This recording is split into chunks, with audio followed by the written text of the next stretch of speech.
Let's savor all of the small things in our daily lives. Let's savor the time on our mat. And let's savor this wonderful time we have with family and friends during this month of gratitude and Thanksgiving.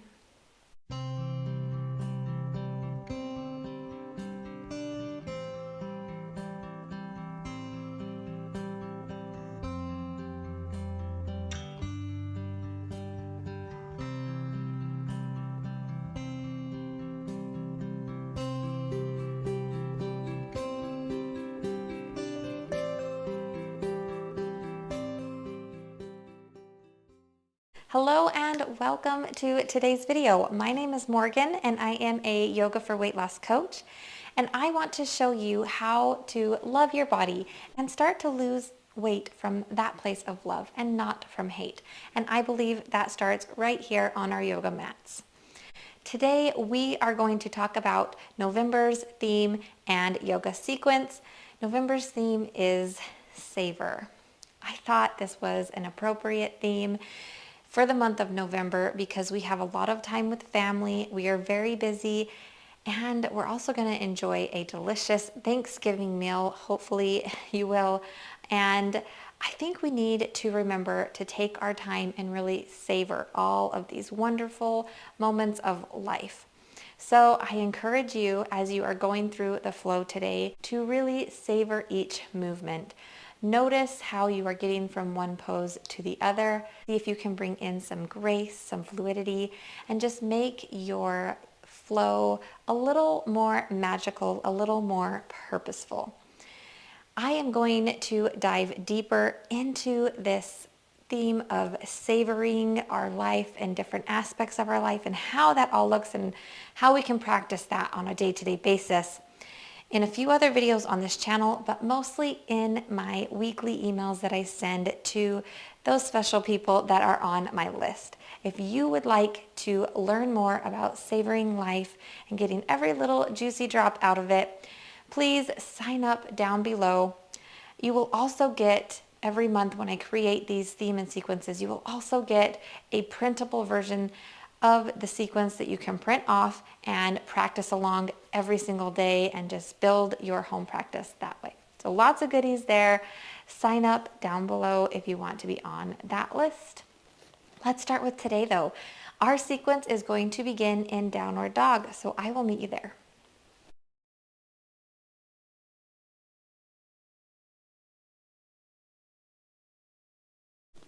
Okay, when you arrive here in your downward dog, take a moment, make any tiny small adjustments that will make this pose just feel that much better. If your heels cannot reach the ground, that is okay, but maybe bring in a rolled up blanket or a towel to give yourself some extra support there. See if you can push into your hands, push the mat away from you a little bit more, which will hike your hips up to the sky, bring your shoulder blades together. And then I invite you to take a long, deep breath here. And a slow exhale. Now, as you are practicing these poses on your own, please feel free to stay in each pose as long as it feels good for your body. You can draw these out pretty long here for today's sequence. But for the sake of time in my video, I'm going to walk through them fairly quickly. But just know you can always hit pause or just practice these on your own afterwards. Okay, from downward dog, we are going to walk to the top of our mat. Pay attention to how you're walking. See if you can really feel all parts of your feet on the mat. When you reach your forward fold, come into ragdoll. Go ahead and grab both elbows. Let your head hang towards the earth. You can bend your knees here. And then just gently sway back and forth, bringing in some subtle movement. Feeling the stretches on your legs, your shoulders, your neck. Maybe bounce a few times. And then we're going to rise up, stand up tall, nice and slow. Make these movements, all these movements count. Reach your hands to the sky. Sink your hips back and come into chair. When you are here, notice what you can do to make it that much better. Maybe sink lower, maybe pull your shoulders in more, and play around where your hands are. There's so many options here. And then from chair, we're gonna rise all the way up.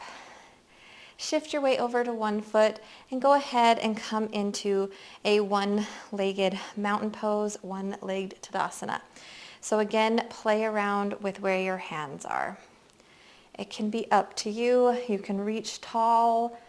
They can come to your heart. Wherever you decide to be, settle in here, push through that standing foot. Really enjoy this movement, this pose. See if you can activate your muscles a little bit more. Find all of the little juicy stuff.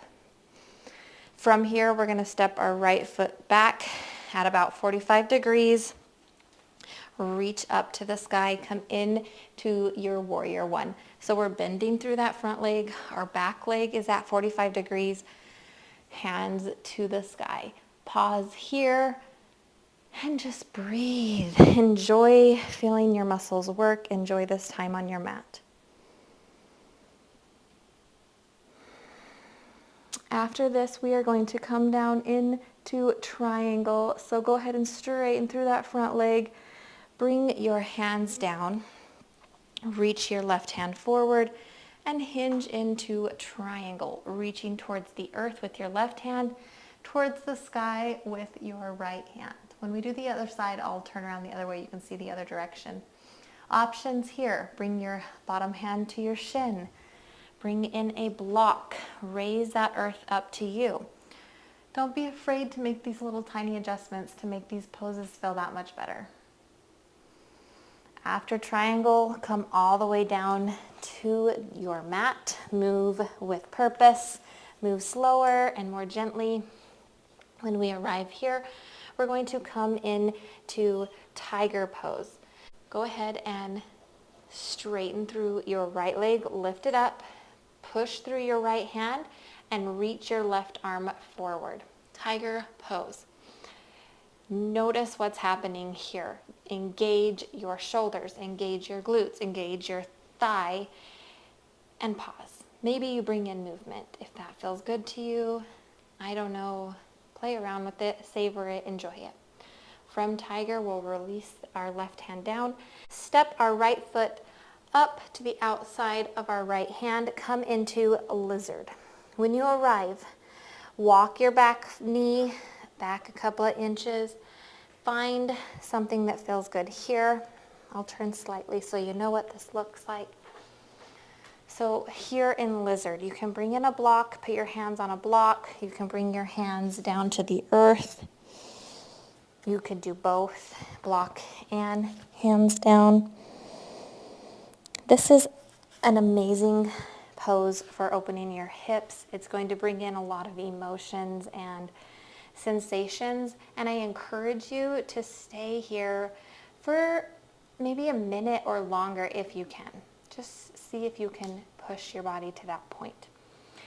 After lizard, go ahead, walk your foot towards your left hand, come into pigeon. Sit up tall. Again, you can use blocks under your hips here. You can come forward into sleeping pigeon. Just make sure, pay attention, make sure you're not rolling onto that hip. We want both of our hips to be parallel to the floor, and we want our front knee to be outside of our hip. So it doesn't matter where your shin is. What matters is your knee.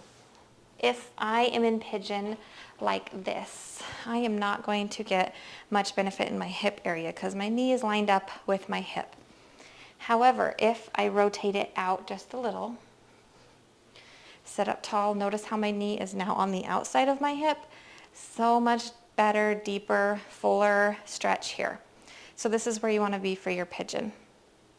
After you've stayed here, again for a minute or longer, get into a position that's comfortable for you. Roll onto that hip after that. Swing your legs around into your staff pose. Sit up tall here, reach your arms up to the sky, and then find a forward fold. See if you can slowly come into this. allowing your belly to come to your thighs. You can bend your knees here.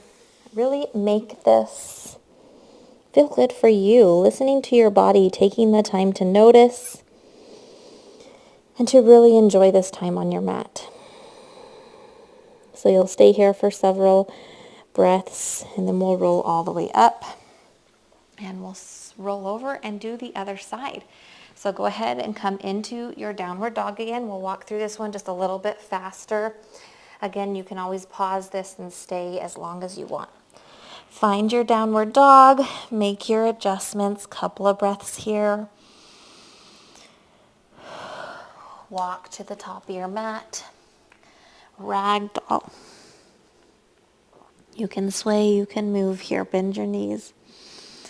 Inhale all the way up. Find your chair pose. Sink low.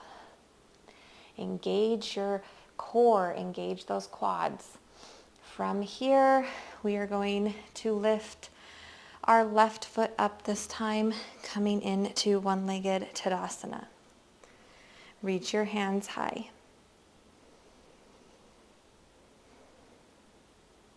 From here, step that back foot all the way back into your warrior one. Sink into that front foot. Back foot is at an angle. We're here in warrior one. Shift, straighten that front leg. Come into your triangle. Right hand towards the earth. Left hand towards the sky. Again, use blocks if you need them, if you want them. Use blocks if you want them. Change things up. From here, we're going to come all the way down to the ground and find our tiger. Go ahead and straighten through that left leg. Engage your core, your shoulders, and then reach your right hand towards the front of your mat. Again, you can play around here, bring in movement, whatever feels good for you here. And then you'll step your left foot up into your lizard pose. Walk that back foot back. Be here in lizard. Use your blocks. Find a position you can stay in for a few moments, few breaths. And then after that, walk your heel over to your pigeon. Paying attention again to that knee, not your shin. Sit up tall to begin with. And then from here, you can find a sleeping pigeon. You can bring a block under your hips or your head. Avoid rolling onto that hip. Keep everything up, your hips parallel to the mat. And then after you've been there for several moments, then you can roll onto that hip. Swing your legs around, find your staff pose again, sit up tall, maybe bend your knees, and find a forward fold. Come into a little cocoon here. Enjoy just being here on your mat, the sensations you are feeling, the stretches. See if you can really squeeze every little last bit out of your practice. And slowly roll it all up. And that is all of the poses I included in this sequence for the month. I encourage you to practice it daily. Notice how you're moving. Really try to pay attention to how you're feeling and move slower. Just savor it. Enjoy this time on your mat. Practice this sequence several times this month, maybe every day, maybe a couple of times a week, whatever you can fit into your schedule. And then tune in for some more videos, more emails about savoring life and savoring these precious few moments we have with our family and friends. Thank you for being here today, and I will see you in the next video. Namaste.